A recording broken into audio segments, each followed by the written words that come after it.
Ya, selamat pagi Mas Ojing dan kawan-kawan semuanya. Saat ini kita tengah berada di alun-alun Klaten. Jadi kami ini berjodoh sebenarnya. Boleh? Bebas. Aku ya udah ini ya, try dulu. Sebenarnya saya sudah lama ingin mengajak Mas Ojing ini untuk wawancara karena beliau itu uniknya apa? Beliau itu aktif di dunia kesenian, seni peran khususnya, dan bagi saya itu sangat menarik karena beliau ini total habis gitu, dan rupa-rupanya itu sudah menjadi bagian hidup yang secara utuh beliau gumuli. Nah, kebetulan hari-hari ini tuh Mas Ojing ada di Klaten. Sebenarnya saya juga ingin sowan ke beliau, tapi karena pandemi kita harus berpikir ulang gitu ya, karena nggak semua orang juga merasa nyaman, lingkungan kita juga harus kita jaga, teman-teman harus kita jaga. Nah, kebetulan Mas Ojing ada di Klaten, saya juga pas di Klaten, karena kan sama-sama mobil itu ya Mas ya. Nah, kali ini kita akan menguliti sosok Mas Ojing yang baru-baru ini tuh syuting film tentang Romangun. Mungkin bisa diceritakan dulu Mas, keseharian Mas Ojing ini sebagai apa? Kalau keseharian saya mungkin bisa disebut seniman ya, karena saya sudah mulai total itu dari tahun 2012. Sebelumnya saya nyambi, tapi mulai tahun 2012 itu saya bergabung di kesenian dari sastra, terus teater sama film. Saat ini saya juga berkumpul dengan seniman juga di Kasongan, di satu komunitas dari ada yang film juga, ada yang musik, ada seniman ya, bukan seniman. Jadi saya sehari-hari saya tinggal di Kasongan, saya bukan di Klaten karena ada nilai di sini. Kalau setiap Sabtu tidak ada publik Sabtu. Ya mungkin dari mulai tahun 2018 itu pahit, saya keluar dari kerja, terus saya total di kesenian, ya seorang kerja seorang, terus saya ikut di berbagai komunitasnya, dari di Filmmaker Jogja, terus ikut alumni Asdafi yang memang aktif di situ, terus ikut kelompok-kelompok sastra Sudini, terus mulai menjelang akhir 2018 itu ada teman yang menawari itu dengan agensi lah berapa kok, karena saya itu dulu gengsi kan film karena ngomong sutradara film lulusan Asdafi kok main ekstra tapi memang setelah saya masuk itu memang tidak pernah ekstra atau tidak, tapi langsung minimal itu karakter yang tidak panjang tapi juga tidak pernah ekstra karena proses perjalanan yang sekali. Itu terus saya mulai mengajar itu 2019 itu ngajar SMP Marasi Klaten. Air ya. Nah, pelatih untuk teater SMP ekstra ya, dan pertama kali di sini dalam naskah saya sendiri saya mengendarai itu menang nomor 3 di bulan September 2019 di dalam acara dramatisasi Alkitab tentang CEO itu di Jateng, jadi sampai sampai sampai Katolik Kristen dia ada di bulan kota Pangkep nomor 3. Terus karena muridnya yang itu tinggal sedikit, akhirnya dari sekolah tidak meneruskan kegiatan ekstra teater. Terus setelah itu saya direkrut sama teman mengajar untuk setahun sadar di pendidikan agama Katolik mengajar teater rakyat. Itu bulan Januari, biasanya bulan Januari ya, dan kita 1 minggu. dari Senin sampai Sabtu. Ya camp tuh. Kalau camp ini dari pagi jam 8 sampai jam 6. Full cerita terus. Full Full, mulai teater. jadi saya diikut Romo Murti yang berikut Romo Murti dari Puskat ya. Kebetulan dia yang mengampung itu Romo Is dan Romo Murti ngajak saya dari Pusat Kampung.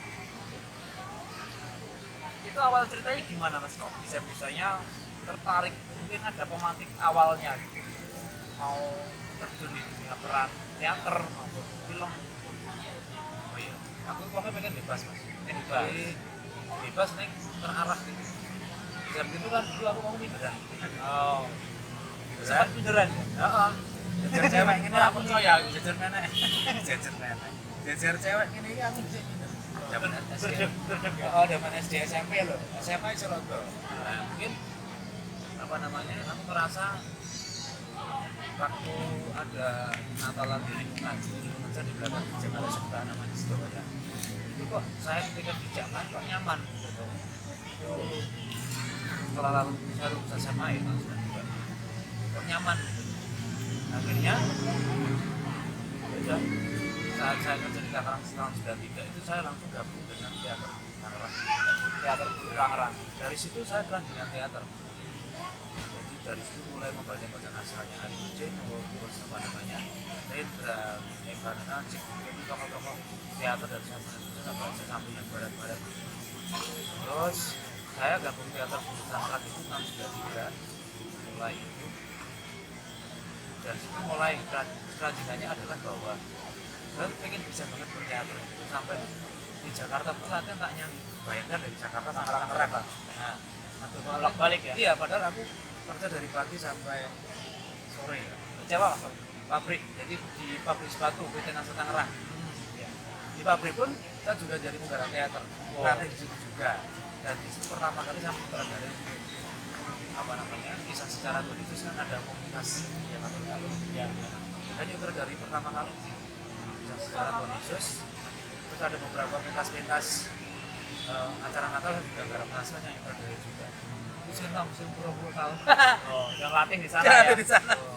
Jadi PD-nya kita Jadi sebenarnya dalam waktu itu sebenarnya modal nekat tuh ya. nekat. Karena passion aja ya. Ya, karena Ada merasa ketertarikan. jadi malah ya pokok itu belajar teaternya bukan kerjanya. Jadi walik-walik. Oh iya. Datang ke Tangerang sebenarnya bekerja, tapi yang terjadi adalah jalan malah keranjingan teater. Iya. Padahal kan ketemu apa? Lebih dulu ketemunya kerja dulu Iya. daripada teaternya. Iya. Tapi ternyata lebih Ya. tertarik teater. Dan apa? Saya dulu ya ketika ikut di teater sama sastra di sana yaitu Tangerang. Jadi jalan itu ya Pak inti di Jakarta di Gunungan karena saya pengennya bisa. Jadi aku merasa kok asik berteater. Oke. Dan punya tokoh apa yang sangat inspiratif untuk apa dijadikan mungkin cara berteater atau cara berkesenian selama ini. Kalau saya Romo Mangun. Romangun. Karena gini, tahun 94 itu kan itu baru gegernya Gedung Lombok. Ya. Nah, saya mengenal Romo Mangun dari situ. Jadi saya membaca artikelnya, terus karya beliau, dari rumahnya sampai Nata Widya dan sebagainya, sampai gereja diaspora juga. Jadi saya menimbulkan terinspirasi di Romo Mangun dan apa namanya? Dan saya baru tahu bahwa ada Romo kok tidak dibangun. Dia berkarya untuk sosial, industri, di Gedung Lombok, juga ya, juga itu kan aneh gitu. Nah, ketika saya semakin mengenal Romangun itu, saya pengen lebih seminari. Oh gitu ya. Jadi saya keinginan rasa seminari tahun 94 itu ketika melihat karya Romangun di Gedung Lombok. Jadi Oh. mereka dengan warga di situ, dengan MH itu memperjuangkan untuk bagaimana Gedung Lombok, warga Gedung Lombok itu mendapat keadilan. Akhirnya saya mengulik toh, akhirnya dia juga ulama juga berjuang untuk apa namanya kali Jogja. Dan ternyata gereja tempat saya itu juga Romangun di gereja kali Jogja. Gedung gerejanya Ya, itu karyanya Romangun. Jadi dari situ kan nyambung belum. Ya, meskipun akhirnya tahun 97 daftar aku tombo ya. Oh. Berarti memang ada lahan yang lain yang cocok. Jadi saya memang sangat mengidolakan salah satu yang bukan saya idolakan yaitu panutan yang menjadi jalan ya itu adalah Romo.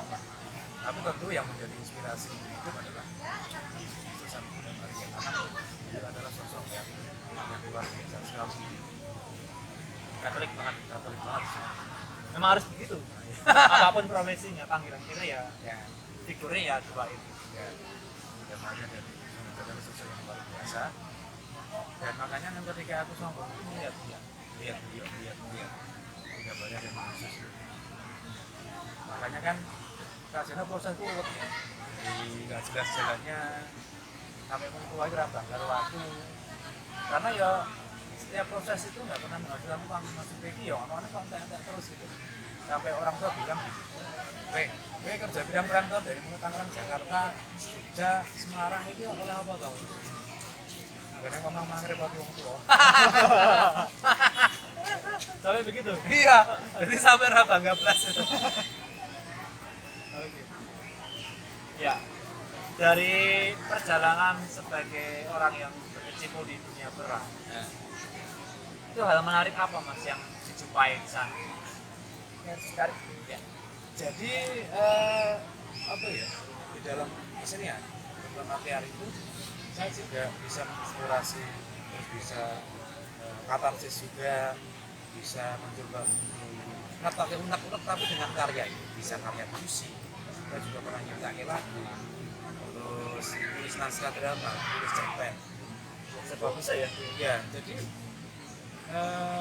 sesuatu yang di dalam itu nggak enak itu menjadi enak ketika menjadi karya misalnya jatuh cinta jadi karya Ya. terus putus cinta jadi karya dalam kejadian menarik jadi karya terus apa ya ya itu Semua bisa dikaryakan ya.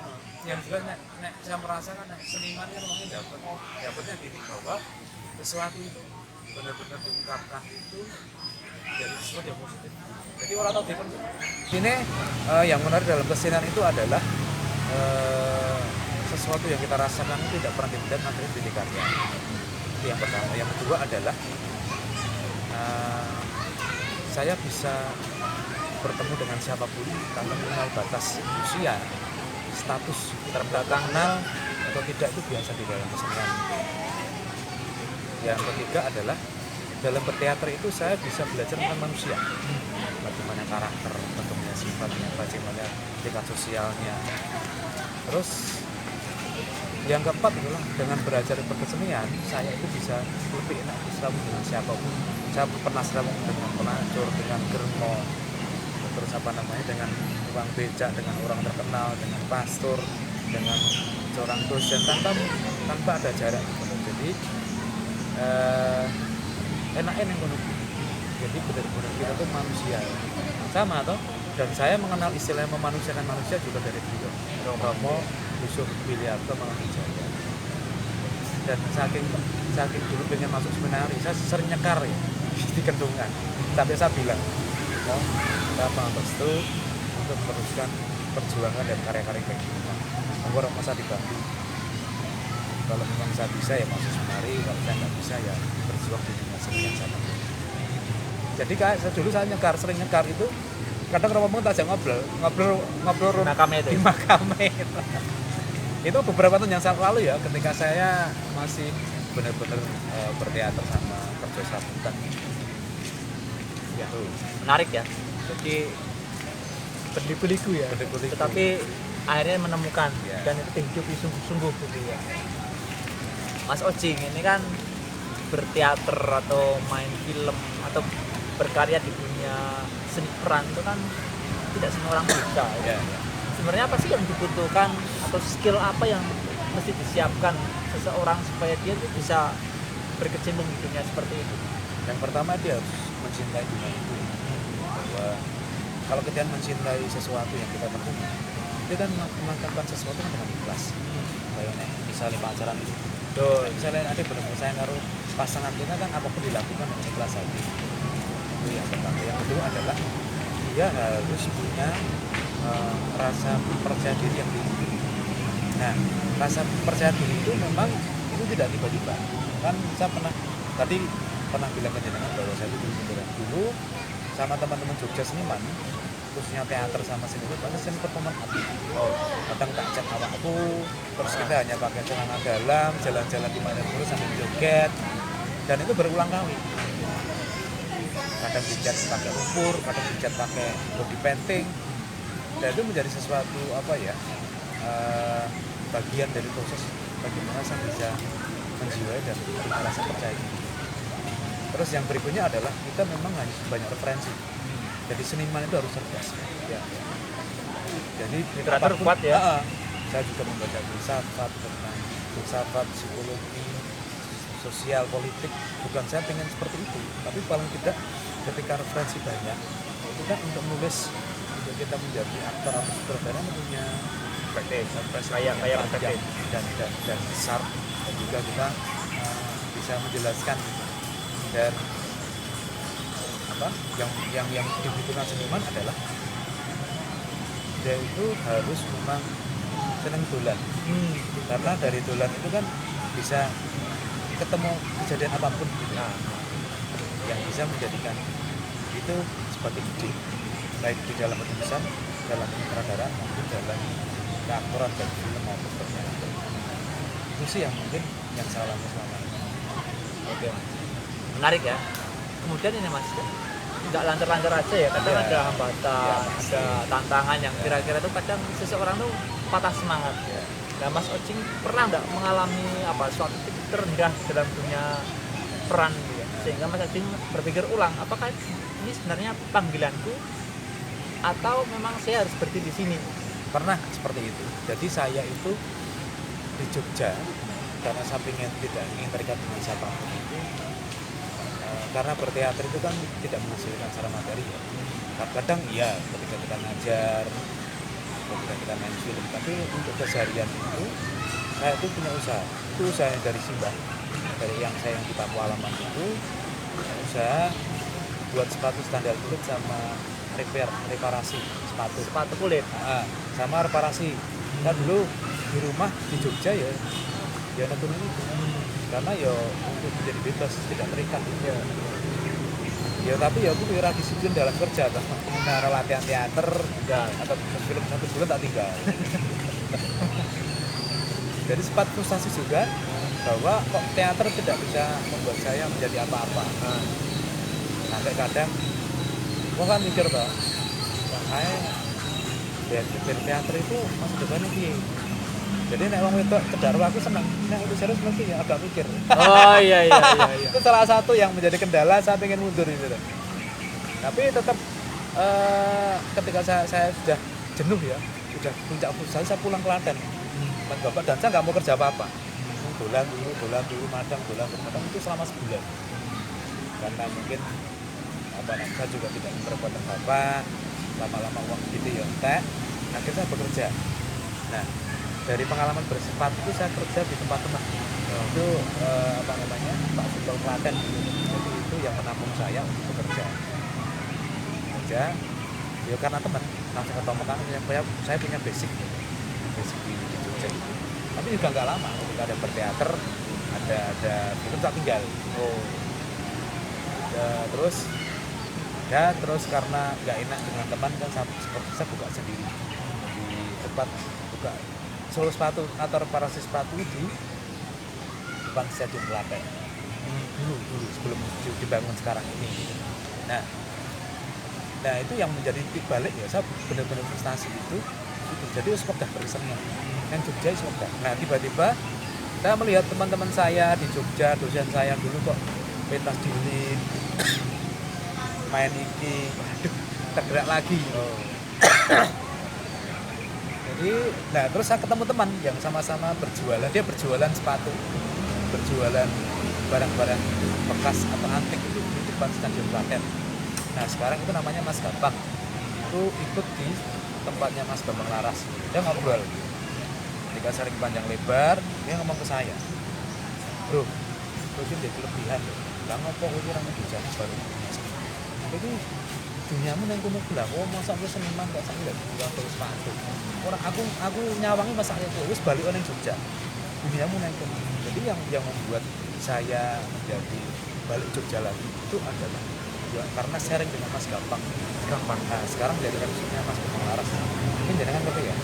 Gampang Laras itu salah satu objek tunggal yang sudah punya manfaat. Kondang sana ya. Nah, dari situ aku mikir-mikir mana Pak. Nah, kebetulan kan di Jogja ibu istilahnya simbol saya itu artinya itu kan sudah meninggal di kerajaan itu menjadi ibu saya ngomong le neng Jogja saya ibu ya meninggal aku neng apa itu baru neng Jogja saya balik lagi ke Pakualaman di paroki Cikarang.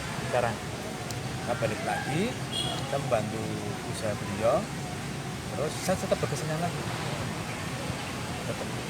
lagi kumpul dengan Mas Babi juga dengan teman-teman isi teman-teman seniman yang lain terus saya gabung di Komsos Keuskupan saya gabung itu mulai 2012 meskipun Komsos dulu ada di Bintaran malah aku rantau gabung aku malah gabungnya waktu zamannya Rama Agung di Rembulang dan Rama Agung itu kakak kelasanya waktu di SMP waktu di Banten dan adiknya itu satu angkatan dengan saya Mas Aris apa namanya saya kenal Komsos saya juga pernah ikut beberapa teaternya Komsos ikut beberapa filmnya Komsos seperti Inti Konfidu, Tomo Mangun terus ada sekali ikut drama rohani yang di Komsos Keuskupan yang bulan sekali produksi. Nah setelah itu apa namanya ya biasa lah jenenge seniman ini yang kalau romantis kan sih ribet ya akhirnya saya memutuskan untuk keluar dari rumah keluarga tahun 2015. Nah ini titik balik yang penting bahwa tahun 2012 itu proses kebalikan proses spiritual saya bahwa saya merasa ada perubahan itu dari titik itu ketika proses dengan teman-teman ada dulu kita sudah menjadi aktif sebenarnya dan bergerak sejak tahun 2009 dan kita juga melatih teater di situ dan ada beberapa teman itu mendirikan kelompok ini namanya kelompok bintang timur spiritual tapi sebelumnya saya dengan teman-teman ex Mubikal itu membentuk kelompok Sabin Sarjana Bintara itu kegiatannya itu dari tahun 2008 itu sharing meditasi panduannya adalah dari John Man dari terus akhirnya dari proses itu spiritual yang berdiri di Bintaran saya menjadi apa namanya bagian dari yang mendirikan itu yang membuat saya dibalikkan juga dari urip sing ora pernah teratur ora cetol akhirnya Bintang Timur itu kan seperti apa ya itu menunjukkan bahwa saya itu mencari Yesus itu sebagai simbol ya Bintang Timur itu bahwa itu golek Yesus golek kerajaan Tuhan itu kabeh bukan nah dari situ saya didamping oleh namanya Pak Aryo itu salah satu pelatih spiritual satu Katolik dia sangat Katolik banget dasarnya Alkitab bahwa malah didamping kita perkumpulan dulu setiap hari Selasa di Bintaran kegiatannya ketemu bareng Tuhan terus kita sharing kita meditasi kita sharing tentang masalah rohani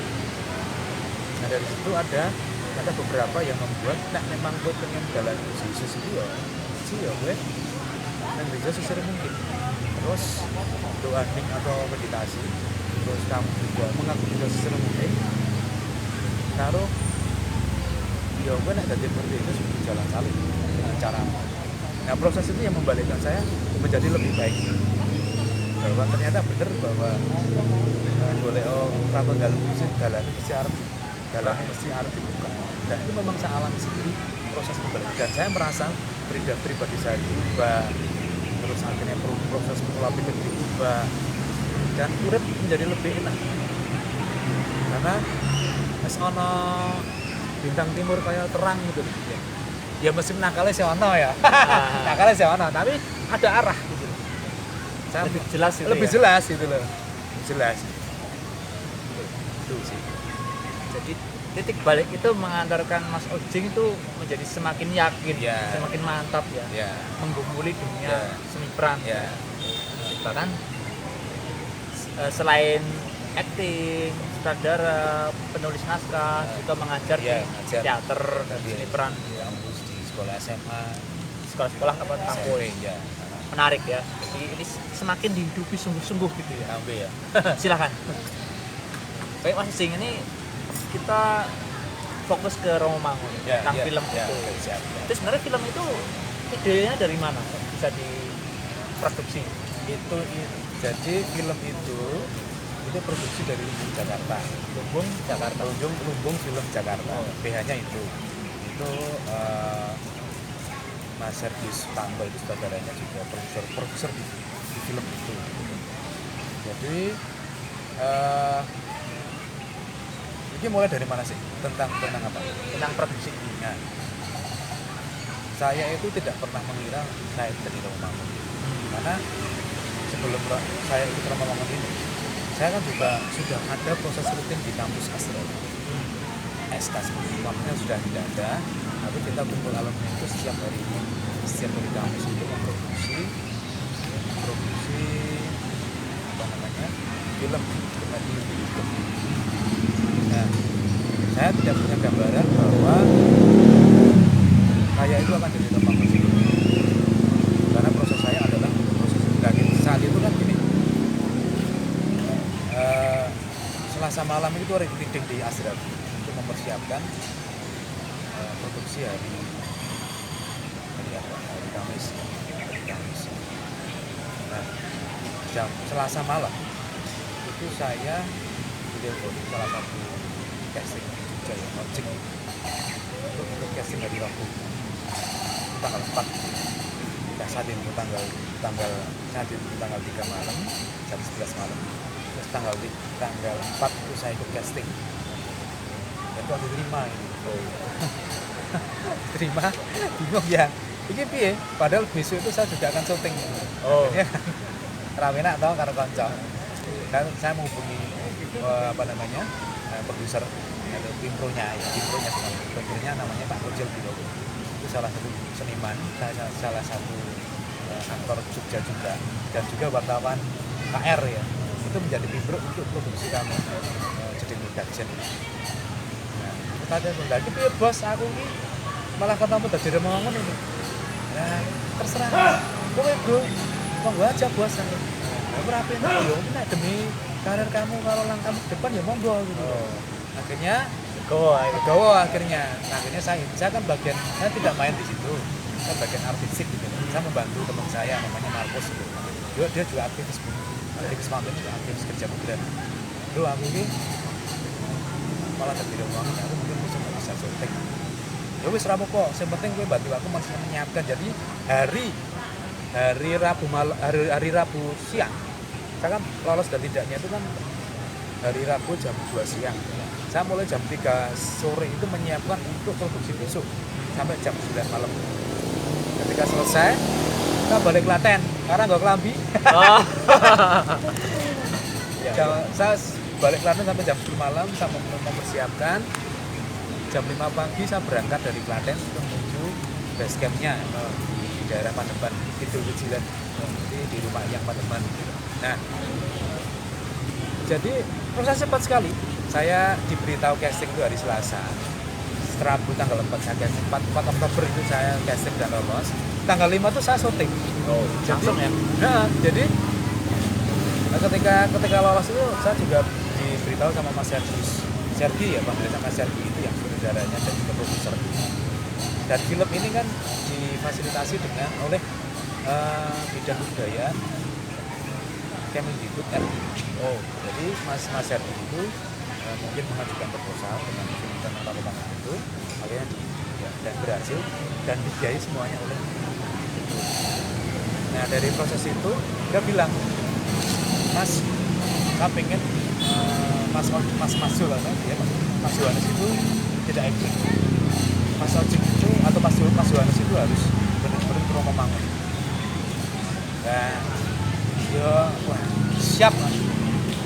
Ini terus beliau menceritakan bagaimana Romangun, terus prosesnya seperti apa, terus menunjukkan ini loh YouTube Romangun berdialog, ini loh Romangun ketika memberikan pelatihan, memberikan semacam masukan-masukan dan pembelajaran pada komunitasnya atau mungkin di Kaljobi. Dan Mas Sergio Sutanto itu memang benar-benar paham tentang Romangun karena beliau tahun 2013 dia pernah menulis sebuah novel namanya Mangun. Ya, nah itu dia sudah riset itu sejak tahun 2013. Dan itu saya yakin sangat paham ya. Dan berdasar novel itu dibuat menjadi naskah yang bersifat video. Jadi Persiapannya apa aja itu ya sebelum syuting? jadi siap dan tidak siap ya jenenge wong perang ya. Wong perang Itu kayak maraton ya? jadi ngono kuwi. Jadi nek gambarnya malah bukan maraton, malah perang. Oh, Saya tidak tahu harus cepat mungkin. buat apa sesuk ke perang loh. Lah aku tuh biasa ngene. Sok kudu maju gitu.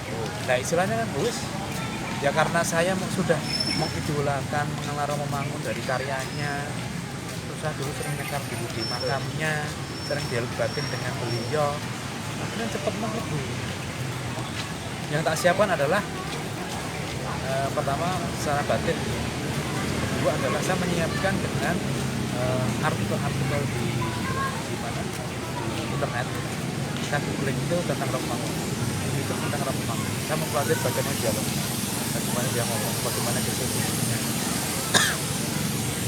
Yang berikutnya adalah saya selalu menyiapkan untuk bermeditasi. Jadi intinya saya pasrahkan, memang Tuhan terima kasih saya sudah menjadi peran yang penting di sini. Dan ketika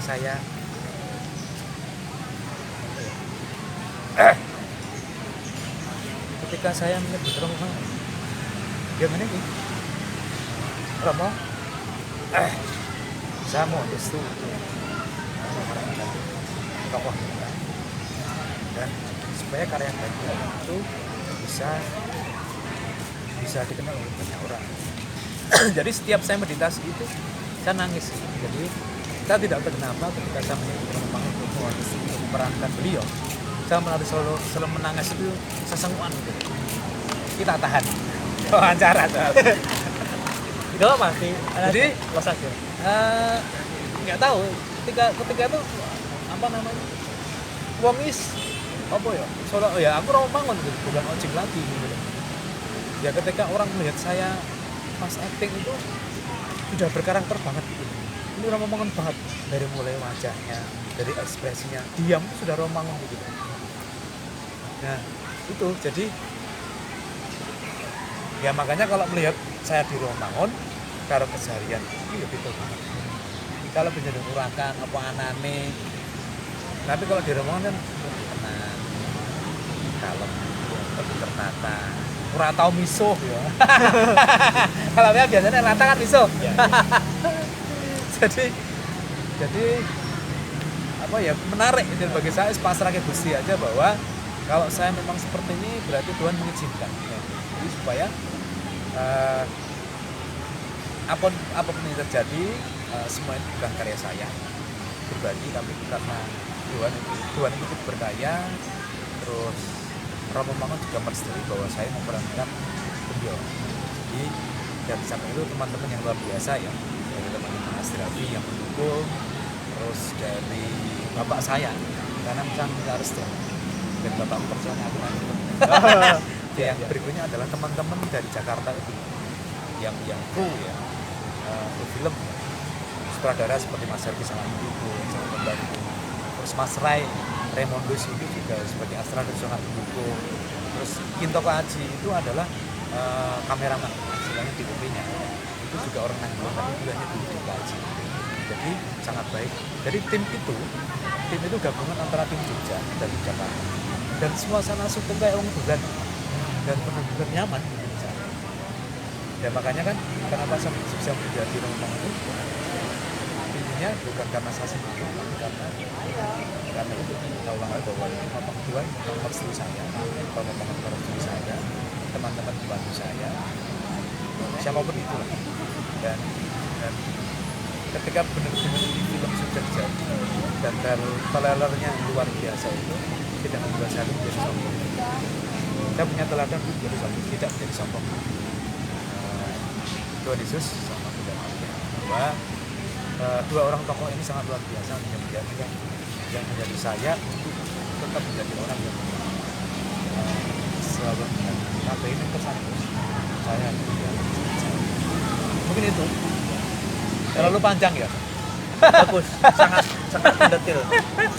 Kalau saya melihat gini mas, ada memang jenengan itu sudah diproyeksikan Ya. sejak dulu gitu. Ketika jenengan mulai terpesona dengan Romangun, Dari tahun 94 ya. sering nyekar ya, kemudian sering berdialog batin, lalu ketemu dengan orang-orang yang sebenarnya sangat support dengan jenengan. Iya. Siapapun itu, entah orang tua, keluarga, ataupun teman-teman, komunitas, dan akhirnya memang benar-benar sampai ke sini. Itu sebuah perjalanan yang saya pikir luar biasa gitu. Nah, lalu terakhir mas, ini apa yang jenengan harapkan dari film? Ini judulnya lengkapnya apa ya? Sang Manyar, nyanyian pinggir kali. Nyanyian pinggir kali. Sang Manyar nyanyian dari pinggir kali gitu ya. Sang Manyar nyanyian pinggir kali. Oh, Sang Manyar nyanyian pinggir kali ya. Iya. Apa yang diharapkan dari film itu? Yang dari jelas terlibat kita? Romo Mangun itu adalah tokoh, tidak hanya tokoh gereja seorang Romo, tapi beliau itu adalah tokoh yang mencerminkan plural ya, keberagaman atau kebinekaan. Dia sosok pastor yang seorang pastor yang sangat peduli pada kaum kecil, lemah dan tersingkir. Yang kedua adalah dia seorang arsitek, dia seorang budayawan, seorang sastrawan, lengkap. Makanya dari film itu saya berharap orang-orang muda atau orang-orang yang tidak mengenal karya beliau itu mengenal bahwa di wong Katolik itu aja mau Joto, tapi bagaimana dari murid Yesus, dari wong Katolik itu ya karyanya nyata. Orang mau tugas Joto, tur, apapun.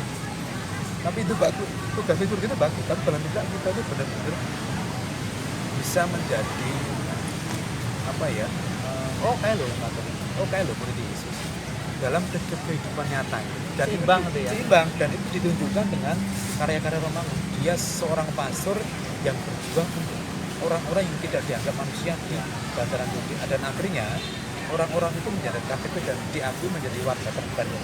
Itu satu. Yang kedua adalah Romo Mangun itu tidak pernah melihat saya itu seorang Romo. Aku tuh wong apa jenenge? Wong padha wong liyane.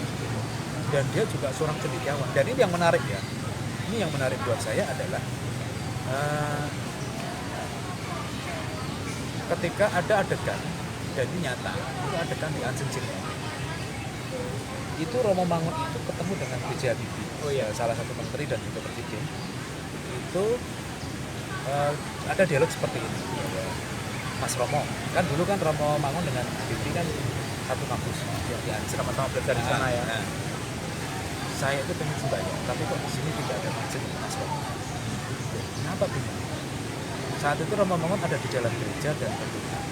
Tiba-tiba Habibie dan Habibie mengeluh kesahkan kok susah banget kan masuk di Jerman. Romo Mangun bilang, ini kan rumah Tuhan, ya sholat aja di sini. Dan Romo Mangun itu sholat, Habibie itu sholat di depan altar.